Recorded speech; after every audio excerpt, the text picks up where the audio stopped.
Hello and welcome to Indian Express Opinion Videos. Our top story today is the ongoing crisis on the India-Bhutan-China tri-junction high up in the Himalayas. The Chinese have accused the Indians of trespassing into Chinese territory. India, of course, denies that argument. Bhutan is caught in the middle. But to explain this whole story, I have with me Sushant Singh, defense editor of the Indian Express. Sushant, explain to us what's going on. See, it's a complex story to explain in a nutshell, but to summarize it, as most of us know by now, there's a tri-junction on the disputed tri-junction on the India-Bhutan-China border. So the tri-junction itself is disputed? Disputed. So this is where the three countries meet? This is where the three countries meet. The Indian state of Sikkim, which used to be a protectorate till 1975, that's where the Sikkim, Tibet, originally the Tibet and the Bhutanese boundaries meet, which now becomes the India-Bhutan-China border. Right. And this tri-junction, while Indians believe is at a place called Batangla, the Chinese believe is at a place 6.5 kilometers further south, which is Gaimochin. Okay. Now the Chinese have walked into this area, which is a disputed area, and started constructing a road in Dolam Plateau. The Dolam Plateau falls in what we believe is a Bhutanese territory, which is south of Batangla but north of Gaimochin. So just to understand it correctly, the Chinese believe they are constructing their road in their own territory? Of course, the Chinese believe that they are constructing the road in their own territory, whereas the Indians believe that they are constructing a road in Bhutanese territory. And the Bhutanese also naturally believe it, they're constructing a road in their territory? Bhutanese say that they're constructing a road in disputed territory. So who is then, so do you know who's right? It's very difficult to say who's right, because these are issues which have been pending for long, and even Pandit Nehru wrote a letter to in 1959 where he clearly said that the tri-junction remains an area of dispute which has to be solved by the three countries together, which was again re-emphasized in 2012 that the tri-junction can only be resolved. The fact is that there's a disputed area. This is a disputed area between China and Bhutan. Although on the disputed areas between India and China, there's an agreement that you will not do anything which will disturb the disturbed areas. So China and Bhutan have a disagreement on this. They agree that it's disputed, but China and Bhutan do not have diplomatic relations. So how do they resolve this? So the resolution usually comes through the Bhutanese embassy in India, which talks to the Chinese ambassador here and tries to resolve it, or the back channel talks which the Indians do. But the situation is complicated because usually if it's a problem between Bhutan and China, India would not be playing a role. So but in this case, sorry, no, go ahead. But in this case, the fact that the Indian army, even otherwise, is on Bhutanese territory complicates the matter. Why does it complicate the matter?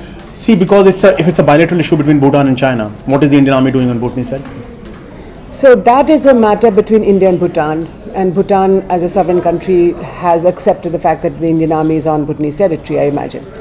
Yes, but the Chinese whole Chinese stance, and if you see their foreign ministry statements, are based on the fact that you are violating the sovereignty of another country. Right. And if the Chinese, and as the Global Times said, if the Chinese were to come in along with Pakistan into Indian territory from Pakistan, how would India respond to that? Okay, so that while we discuss that matter, I want to go back to that tri-junction dispute and ask you, so the Chinese believe that the tri-junction is 6.5 kilometers south from where we believe it to be, which is the Batangla Pass. Yeah. So what does that mean strategically? What does that, I mean, how does it affect India? Yeah, see why the Indians are worried is if the Chinese construct the road up to that ridge line on which Gaimochin, where what the Chinese believe the tri-junction to be, if they come onto that ridge line, then they actually render all our defenses in East Sikkim absolutely ineffective.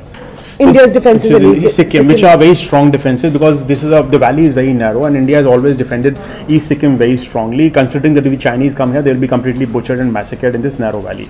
If they come here, then all our defenses which are facing this way actually are rendered completely ineffective, because they can bypass your defenses and they can put people on the ridgeline and they can completely dominate the area on this Siliguri corridor. The chicken neck at this point then becomes the shortest area. The shortest area of around 22 kilometers is only there, which can be dominated by artillery, by rockets, by anything. That is why this area has been a problem area even in 2004, even in 2007. In 2007 also the Chinese had come and there was a huge tiff there. Exactly like this? More or less, not the construction of road, but the Chinese had tried to destroy some Indian bunkers in 2007, which was disputed by Indians. Even in 2004 there was a problem when a team from IMTRAT had walked up to this area and tried to stop the Chinese. What is IMTRAT, Sushant? IMTRAT is the Indian military training team in Bhutan, which is a brigade worth of troops, and they have sent some people there to stop the Chinese from doing what they were doing. But now when the road comes up, it becomes a major significant strategic threat for India. So what is the significance of this road? Why do the Chinese want to build the road? The Chinese want to build a road because they can send troops much faster, much easily. You can send troops. You can have a logistics supply chain.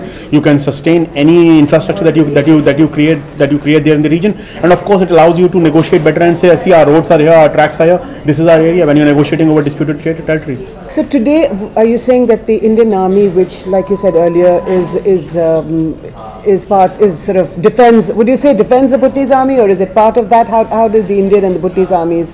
What is their relationship? I don't think there's any component of Bhutanese army, Royal Bhutanese army, which is involved in the in this face-off as of now. Around 100 soldiers of Indian Army and around 100 soldiers of PLA. They are arrayed against each other at a distance of around 120-130 meters. Both the sides have pitched their tents. Almost, this is now what, 21st day. After first 3-4 days, the Chinese have not tried to even start their dozers or start their road construction, begin their road construction. The two sides continue to remain where they are. So they're eyeball to eyeball in the Himalayas. They are eyeball to eyeball in the Himalayas, but there are no weapons pointing at each other. It's just like the guys are there just to prevent the Chinese from making the road any further. So is it that the Indians are on the heights, or are they? See, the Indians face to face? These 100 chaps are face to face in a plateau, which is a flat area. Yeah. Of course, the Indians dominate the height because this is an Indian deployment. So there's an Indian brigade at Nathula and there's an Indian battalion there. So Indians dominate those heights. So they're not going to let the Chinese build that road. As of now, it clearly seems that the Indians are very keen that they will not allow the Chinese to build that road. And there don't seem to be any talks on the horizon either. See, the Chinese precondition that the talks will only happen after the Indians withdraw from that area make any talks very unlikely and very difficult, because how will Indians withdraw from that area? Because withdrawing from that area would mean that the Chinese can build the road. Now, Prime Minister Modi is going to be at the G20 summit, as well as there's a BRICS meeting. Xi Jinping, the Chinese president, and the PM will be in the same room. But it seems, according to the Ministry of External Affairs, that there are going to be no talks. Of course, there is no bilateral engagement. These are all multilateral engagement. As you know, within the multilateral engagements, there is little that the two leaders can do. The fact that there is no bilateral engagement makes it very difficult. Essentially, the solution will have to be diplomatic. Otherwise, the tiff continues. Both the forces will continue to stay there. Come September, when the things get slightly worse weather-wise, they will both put Arctic tents there, snow tents there, and continue to sit there. This is something which had happened in '87 when the two armies had stayed there for almost 8 to 9 months. This is the Sumdarongchu incident. Sumdarongchu incident, where the Op Trident, where the armies had stayed for 8 to 9 months. So, are you saying that this is a similar sort of an incident? Whether it is similar or not, but the fact that there could be a prolonged deployment is a situation which we should be.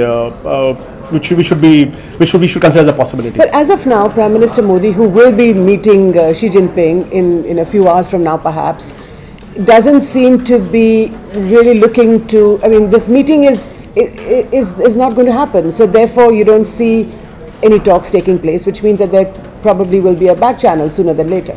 Yeah, of course, there should be a back channel sooner than later. But what is the interesting part is that the Chinese have been upping the ante. Why do you think they are? That's something very interesting. Why are they upping the ante? We really don't know, because whether it is their media, whether it is their foreign ministry, whether it is their ambassador to India, or whether there's a party congress that's going to play in September. So in most of the cases, even the Chumar case which you referred to, there have always been a situation where there has been a face saver given to both the sides, and diplomatically, as you say, once the back channel engages, both the sides can withdraw. But it's interesting that the PM is also not looking for talks. Prime Minister Modi is also not reaching out in a sense. We really don't know what's going on in the back channel. Very honestly, we really don't know what's going on in the back channel. I think we'll have to leave it there. We don't really know what's going on. We know that the Indian and Chinese armies, even though there are 100 soldiers each, are face to face, eyeball to eyeball in the Himalayas. But I'm sure, watch this space and we'll have some answers very soon. Thank you so much for watching.